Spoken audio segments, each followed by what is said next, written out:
Whenever we're tracking background vocals, it's very common, for a singer randomly to say, "Hey, I think I'm going to harmonize that chorus, or I'm going to add some kind of whatever to that chorus." Like, okay, let's do it. Well, being able to fit just a single harmony sometimes is a challenge, and it really depends on the song.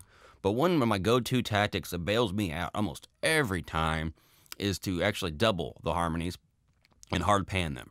And this is something everybody should have in their textbook. I mean, you may not like the sound, and maybe you just want a single one, whatever. There's always exception to this crap.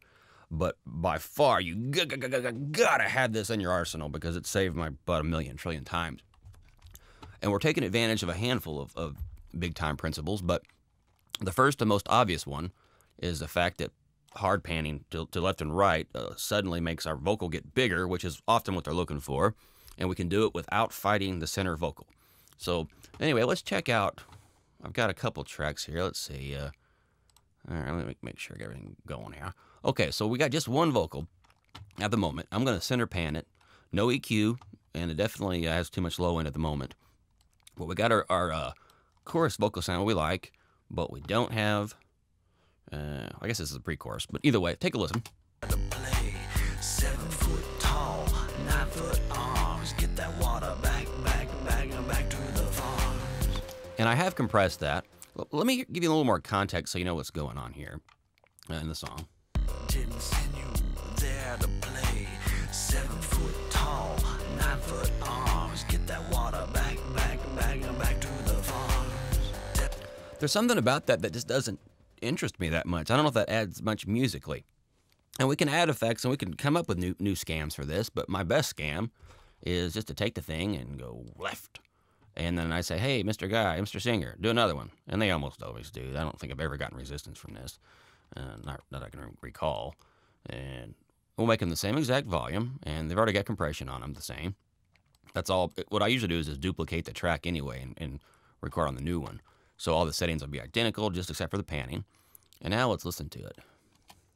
There to play 7 foot tall, 9 foot arms, get that water back to the farms. What happens is we go from this one single relatively dry vocal to this 3D 100% panned wide thing.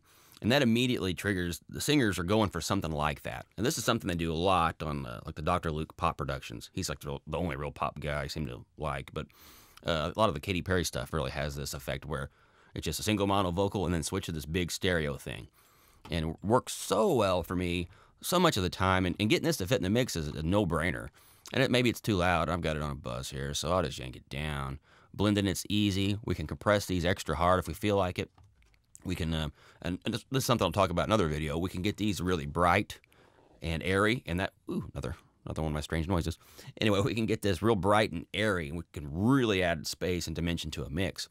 And by pulling them down kind of low, we can make a lead vocal to sound huge.